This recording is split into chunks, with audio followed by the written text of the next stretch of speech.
बिस्मिल्लाहिर्रहमानिर्रहीम। अस्सलाम वालेकुम डियर स्टूडेंट्स। आज जो हमने सेशन स्टार्ट करना है उसमें हमने फॉर्म्स को डिस्कस करना है। बेसिकली HTML का जो है ये हमारा 6th सेशन होगा। अभी तक हमने HTML में बेसिक एलिमेंट्स, उसका जो है टैग लगाने का तरीका, इमेजेस, टेबल्स और मुख्तलिफ दूसरी जो उसकी इस्तेमाल होने वाली प्रोग्रामिंग टेक्निक्स हैं वो अभी तक पढ़ी हैं। ठीक है, तो आज जो हमने टॉपिक डिस्कस करना है बेसिकली वो फॉर्म्स को डिस्कस करना है। फॉर्म बेसिकली एक ऐसा फ्रेम होता है जिसके अंदर आप कोई भी जो डाटा है वो जो कि आप अपने क्लाइंट साइड से सर्वर साइड की तरफ मूव करना चाहते हो, तो फॉर्म हमारे लिए ये काम करता है कि हमारा डाटा उठा के सर्वर तक लेकर जाता है। ठीक है, जो दो चीजें मेन HTML के अंदर समझने वाली वो एक फॉर्म्स और टेबल्स है। ठीक है, अगर आपका इन दोनों चीजों के ऊपर आपको अबूर हो जाते तो उससे फायदा आपका ये होगा कि आपको एक तो जब PHP हम स्टार्ट करेंगे उसके अंदर डाटा एक तो शो करवाना, ठीक है, टेबल और फॉर्म्स की रॉ और फॉर्म्स की सूरत में, ठीक है,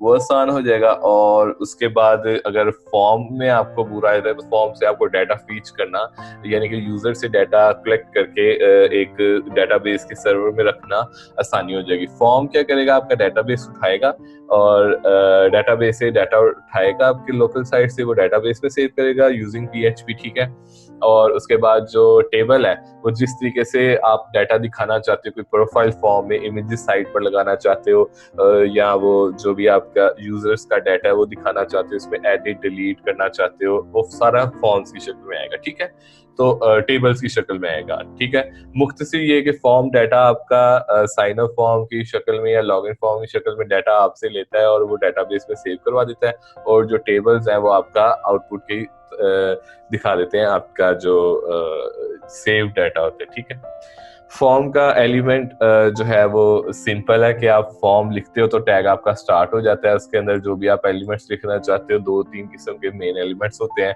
बटन्स होते हैं, ठीक है, रेडियो बटन्स होते हैं और इनपुट फील्ड्स होती हैं। ये आप लिखोगे, उसके बाद आप जो है वो चेक बॉक्सेस लगा सकते हो, टेक्स्ट भी लगा सकते हो, एलिमेंट्स लगा सकते हो, ठीक है, रेडियो बटन्स वगैरह आप यूज कर सकते हो। लेकिन ये जो भी आप पैराडाइम करोगे आपको फॉर्म के एलिमेंट के अंदर रह के ये काम करना पड़ेगा। ठीक है, इसके अंदर आपकी जो मेन है वो टेक्स्ट आप इनपुट जो है एलिमेंट 3 किस्म के हैं। ठीक है,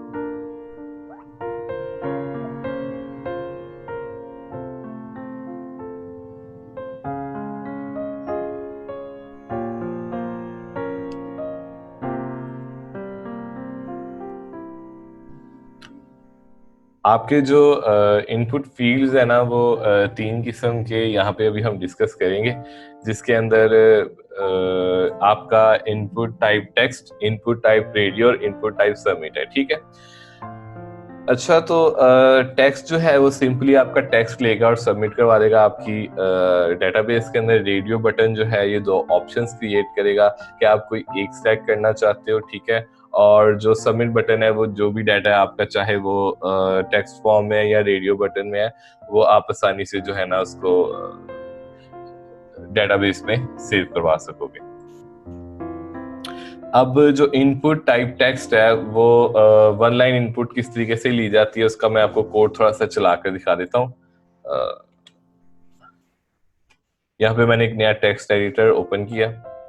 टेक्स्ट एडिटर ओपन करने के बाद मैं इसको ओपन कर रहा हूँ, यहाँ पे मैं कोड को लिखकर इसको सेव एज कर रहा हूँ। HTML फॉर्म का इसको मैं नाम दे रहा हूँ और .html की एक्सटेंशन लगा के डबल क्वेश्चन लगा रहा हूँ ताकि ये सेम एक्सटेंशन में सेव हो सके। जैसे मैं इसको सेव करूंगा तो ये फॉर्म की जो है वो कैटेगरी में, वेब पेज की कैटेगरी में आ जाएगा, और इसको जब मैं एडिट करूंगा Notepad++ में तो वो जो भी हमारा कोड लिखा होगा वो अपने कलर्स वगैरह शो करना स्टार्ट कर देगा। ठीक है, तो अब ये देखें कोड हमारा फेमिलियर है यहाँ तक, हेडिंग तक HTML स्टार्ट हुआ, बॉडी स्टार्ट हुआ और हेडिंग स्टार्ट हुआ कि ये टेक्स्ट इनपुट है, फिर फॉर्म स्टार्ट हुआ और फॉर्म क्लोज हो गया। सबसे पहले हम एक कंटेंट लिखेंगे कि हम लेना क्या चाह रहे हैं, यूजर से उसका नाम लेना चाह रहे हैं। ठीक है, फिर हम लाइन ब्रेक, क्योंकि हम वहां से नीचे की तरफ एक इनपुट फील्ड बना रहे हैं तो हमें लाइन ब्रेक के लिए जो हम dr यूज करते हैं वो यूज करना पड़ेगा। इनपुट लिखेंगे, ठीक है, ये टैग, इसको, इस एलिमेंट को लिखने का ये तरीकेकार होगा कि इनपुट लिखेंगे, टाइप लिखेंगे कि आप किस फॉर्म में ले रहे हैं, हम टेक्स्ट फॉर्म में डाटा ले रहे हैं, ठीक है, और नेम, ये फर्स्ट नेम है, ठीक है। ये जो नेम है एज सच हमें यहाँ पे तो इसका पता ही चलेगा जब हम डाटा एक्चुअल में जब इसको परफॉर्म कर रहे होंगे अपनी किसी वेब एप्लीकेशन के अंदर या प्रोजेक्ट के अंदर, तो ये जो नेम वाला एट्रीब्यूट होगा ये बड़ा फायदेमंद होगा। यही जो है वो डाटा टेम्परेरी तौर पे जो वेब पेज के ऊपर सेव हुआ होता है वो इस जगह पे सेव हो रहा होता है, इसको यहाँ से उठाएगा और PHP के थ्रू हमारा जो है बटन क्लिक करने के ऊपर डेटाबेस में सेव कर देगा, ठीक है। तो दो जो एट्रीब्यूट है कि टाइप क्या होनी चाहिए और उसका नेम क्या है, ये नेम फर्स्ट नेम है, ये इसका टेम्परेरी जो जगह पे हमने नेम सेव करना है वेब पेज के अंदर ये वो होगा, और यही जो नेम है फिर इसको जब सेव करवा दिया जाएगा डेटाबेस के अंदर तो इसका परमानेंट नेम बन जाएगा, ठीक है। इसी तरह फिर लाइन ब्रेक, फिर लास्ट नेम, फिर लाइन ब्रेक, फिर वैसे इनपुट टाइप और लास्ट नेम, जिस तरह अमूमन आपके login forms, sign up forms वगैरह में वेब पेजेस के अंदर होता है, सेम वैसे ही फॉर्म को क्लोज किया, बॉडी और HTML क्लोज किया। इसको सेव करके मैं इसको वेब पेज पे आपको ओपन करके दिखा रहा हूँ कि एक्चुअल में इसकी आउटपुट नजर क्या आ रही है। देखें, टेक्स्ट इनपुट हमने लगाया जो कि हेडिंग था, ठीक है, फिर उसके बाद फॉर्म स्टार्ट हो गया,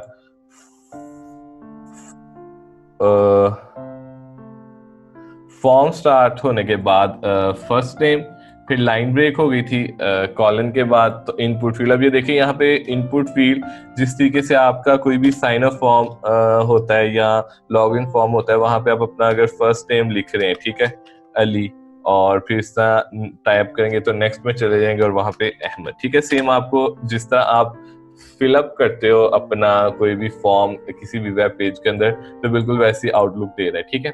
अब ये तो सिर्फ था हमने फील्ड लगाई, इसको प्रॉपर्ली जब हमने परफॉर्म करना होता है तो इसके साथ हम बटन्स भी लगाते हैं, हम फिर उस बटन के साथ PHP का कोड भी लिखते हैं कि कैसे वो ये डाटा उठाएगा और अपनी डेटाबेस के अंदर जाके सेव करवा लेगा, ठीक है। तो फिलहाल तो ये था कि इसमें आपको पता चल जाए कि आप टेक्स्ट इनपुट ले कैसे रहे हो और किस तरीके से फील्ड्स के अंदर आप डाटा से, अब ये जो अली मैं यहाँ पे लिख रहा हूँ इसका नेम, ठीक है, ये बेसिकली वो नेम है जो कि यहाँ पे टेम्परेरी सेव हो रहा है, ये वाला, ठीक है। यही जब हमने डेटाबेस का कोड लिखना है जो हम के आगे चल के PHP का पढ़ेंगे, फॉर्म्स किस तरीके से बनाते हैं PHP के अंदर HTML को यूज करते हुए, तो यही जो नेम होगा ये डाटा उठाकर डेटाबेस में सेव करने के लिए इस्तेमाल किया जाएगा, ठीक है। तो ये तो तरीकेकार हो गया कि किस तरीके से हमने फॉर्म बनाना है और किस तरीके से इसको, अभी तो ये एक साइड पे है, ठीक है।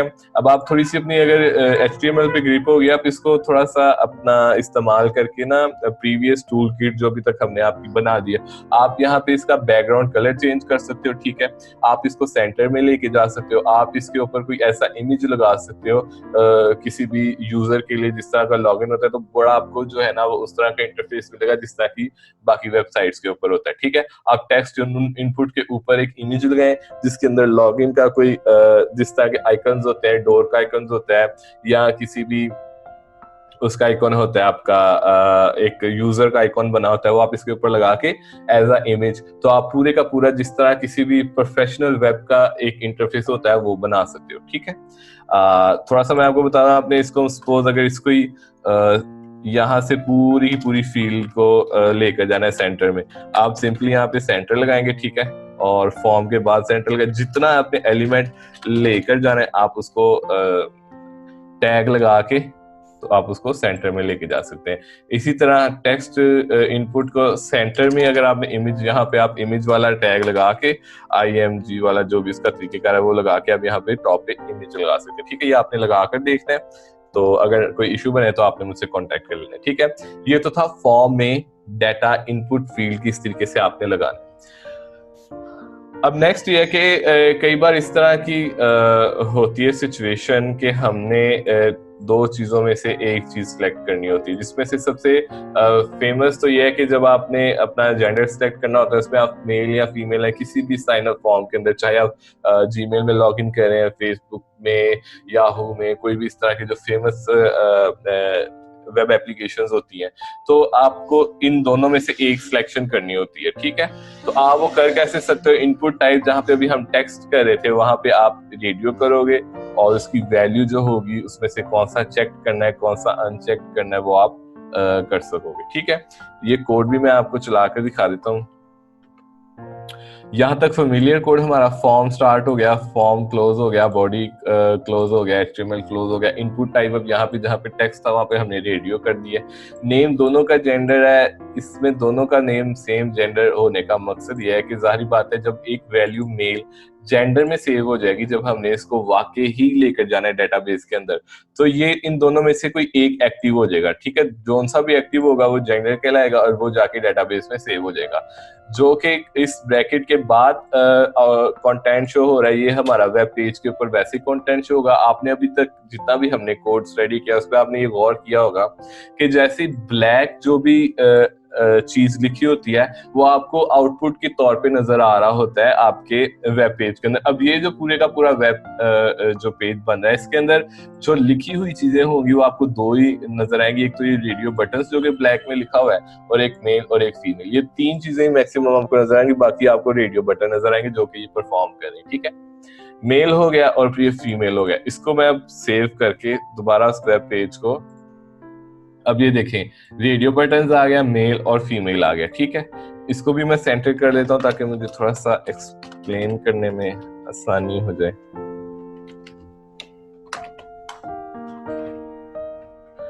अब ये देखें ये चेक्ड लिखा हुआ है, ठीक है। ये तीन एट्रीब्यूट्स लिख के कि इनपुट टाइप जो है वो रेडियो होना चाहिए, नेम उसका जेंडर होना चाहिए और वैल्यू इसकी मेल होनी चाहिए और इसकी फीमेल होनी चाहिए, ठीक है। अब ये जो वैल्यू लिखी हुई है बेसिकली ये वो आउटपुट है जो कि वहां पे नजर आ रही है, ये वो वैल्यू है जो कि जेंडर में जाके सेव होगी, ठीक है। अब अगर मैं आउटपुट में ये दिखाना चाहता हूँ बॉय और इसको मैन या वुमेन या बॉय और गर्ल लिखकर दिखाना चाहता हूँ, तो लेकिन क्योंकि ये तो वो है जो कि आउटपुट में नजर आनी है। अगर स्टूडेंट किसी स्कूल का मैं हम इस तरह का सिस्टम बना रहे हैं जहाँ पे बॉयज और गर्ल्स का अलग अलग कैंपस है, तो हम ये चीजें भी आउटपुट में दिखा सकते हैं, ठीक है। तो ये वो वैल्यू है जो कि डेटाबेस से कनेक्टिविटी करेगी, जो कि डेटाबेस के अंदर जाएंगी वैल्यूज, और ये वो है जो कि हमें आउटपुट में हम यूजर को दिखाएंगे। कंट्रोल एस करके दोबारा इसको देखेंगे, एक तो सेंटर में आ जाएगा और ये जो मेल है ये क्योंकि हमने पहले से चेक किया हुआ है, अगर आप उसमें से चेक खत्म कर देंगे तो बाय डिफॉल्ट कोई भी चेक नहीं होगा, ठीक है। आप अगर पहले के बिल्ट इन मेल चेक होना चाहिए तो आप उसके साथ चेक लिख लेंगे, अगर आप चाहते हैं कि बिल्ट इन फीमेल चेक होना चाहिए तो आप उसके साथ चेक लिख लेंगे, ठीक है। अच्छा जी, तो ये तो था रेडियो बटन। उसके बाद एक चीज सबमिट बटन होती है। सबमिट बटन क्या करता है, आपका ये जो आपने डिफाइन किए होती हैं सारे प्रॉपर्टीज और एलिमेंट हर चीज जो कि आप एक बटन, जाहिर बात है जब आपने लिख लेना है तो कोई ना कोई आपको एक्शन परफॉर्म करना पड़ेगा, जिसको परफॉर्म करने के बाद ही आपका डाटा जो है सारा आपके सर्वर में सेव करेगा। यहाँ पे लोकल साइट पे इतना काम करने का मकसद ये हो जाता है कि आप जो चीजें यहाँ पे कर रहे होते हैं फिर सर्वर के ऊपर आपका थोड़ा जो जोर होता है या जो बर्डन होता है वो थोड़ा कम हो जाता है। हम यहाँ पे नाम लिख लेते हैं, यहाँ पे कुछ एडजस्टमेंट कर लेते हैं, कुछ रिस्ट्रिक्शंस लगा लेते हैं ताकि जब डाटा जो है सर्वर के पास तो वो पॉलिश्ड डाटा हो, ठीक है। उसमें से काफी चीजें ऐसी हो जो कि पहले ही सॉल्व हो चुकी है। मिसाल के तौर पे अगर फर्स्ट नेम हम नहीं लिखते तो सबमिट पे बटन कराएंगे हम इफ एल्स की कंडीशन यूज करते हुए जावास्क्रिप्ट में, जो कि फंक्शनल ओरिएंटेड लेयर है, जो कि हम फर्दर आगे जाके डिस्कस करेंगे, उसको इस्तेमाल करते हैं हम पहले ये इसके ऊपर ये रिस्ट्रिक्शंस लगा सकते हैं कि अगर तो नाम ना लिखा हो फर्स्ट नेम तो सबमिट बटन क्लिक नहीं होगा, उसको एरर शो करेगा। अगर तो लिखे हुए दोनों फील्ड्स तो आप जो है वो फर्दर लॉग इन या साइन अप कर सकते हो, ठीक है।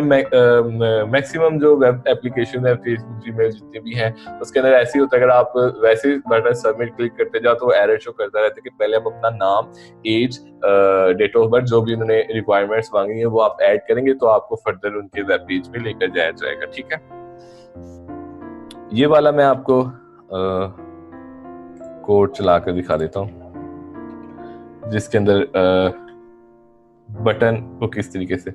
अच्छा, ये तो हमारा आ गया फेमिलियर कोड, फॉर्म स्टार्ट। अच्छा, अब इसके अंदर एक एक्शन का जो है ना वो नजर आ रहा है। एक्शन बेसिकली क्या करेगा, यहाँ पे पीएचपी का जिक्र आ रहा है। पीएचपी क्या करेगा कि ये जो डाटा है अगर आपने अपने डाटाबेस के अंदर सेव करवाना है तो एक्शन डॉट पीएचपी एक ऐसा पेज होगा जो कि डाटाबेस से एक तो कनेक्टिविटी कर रहा होगा, ठीक है, उसके अंदर डाटाबेस को एक्सेस करवाई होगी कि जो भी डाटा यहाँ से उसके अंदर सेव करवाया जाए।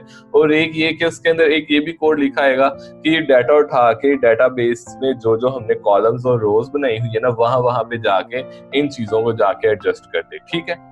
तो ये तो एक्शन डॉट पीएचपी, फिलहाल आप सिर्फ ये समझ लें कि जब आपने प्रैक्टिकली इनको पीएचपी के अंदर परफॉर्म करना है प्रैक्टिकली, तो तब ये चीजें हमें लिखनी पड़ेंगी और उसके बाद फिर जो सेम हमारा कोड होगा वो लिखना पड़ेगा एचटीएमएल का। और फिर ये जो action underscore PHP dot page dot PHP है, इसके अंदर और जो भी कंपल्सरी कोड होगा जो कि हमें डाटा बेस में डाटा सेव करवाने के लिए रिक्वायर्ड होगा वो हम इसके अंदर लिखेंगे, ठीक है। तो इसको मैं सेव कर रहा हूँ। यहाँ तक आपको पता चल गया एक्शन का एक स्पेशल एट्रीब्यूट फॉर्म एक्शन। ये जो है फर्स्ट नेम आ गया, इनपुट फील्ड आ गई, नेम आ गया, वैल्यू आ गई, ठीक है। अच्छा, नेम तो मैंने आपको बता दिया था कि नेम किस लिए होता है। वैल्यू बेसिकली वो वैल्यू होगी जो कि पहले से ही इसके अंदर लिखी होगी इस इनपुट फील्ड के अंदर। जैसे कि अगर आप किसी भी इनपुट फील्ड में पहले दिखाना चाहते हो, आप यहाँ पे फर्स्ट नेम नहीं दिखाना चाहते, आप इनपुट फील्ड में दिखाना चाहते हो कि प्लीज एंटर योर नेम, ठीक है, तो वो आप वैल्यू में वो चीज लिख दोगे। और अगर आप लास्ट नेम में दिखाना चाहते हो please enter your last name, तो फिर वो आप इस वैल्यू में दिखा दोगे, ठीक है। मतलब ऐसी वैल्यू जो कि आप पहले से ही दिखाना चाहते हो जो कि सबकी सेम हो, ठीक है। मैक्सिमम लोगों की कोई चीज ऐसी सेम, मतलब कि अगर कोई फर्स्ट ईयर का स्टूडेंट है आपके, एक आपने लॉगिन सिस्टम में है, तो क्लास की जगह पे आप पहले से ही बिल्ट इन उसकी वैल्यू लिख सकते हो कि फर्स्ट ईयर या सेकंड ईयर जो भी क्लास है, ठीक है। तो उसके बाद यहाँ तक तो फेमिलियर है, आपने भी प्रीवियस में देख लिया। उसके बाद जो चीज ऐड हुई है वो इनपुट टाइप सबमिट है, ठीक है। जैसे ही आप ये टाइप सबमिट और वैल्यू सबमिट लिख देंगे ना तो ये वहां पे बटन अपीयर हो जाएगा, ठीक है। बटन अपीयर करने का ये तरीकेकार है। और उसके बाद फॉर्म को क्लोज किया, ठीक है, ये एक वैसे हमने लिखा हुआ है, और ये बॉडी और ये HTML, ठीक है। इसको कंट्रोल एस कर रहा हूं मैं और यहाँ से जाके इसको रिफ्रेश कर रहा हूं। अब ये देखें कि इसको मैं सेंटर में कर लेता हूं ताकि आपको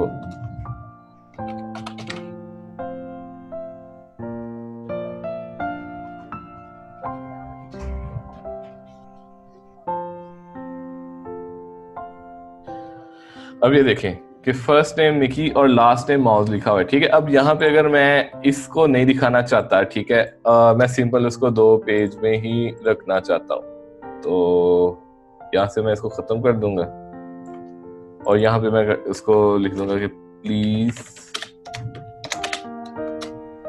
एंटर योर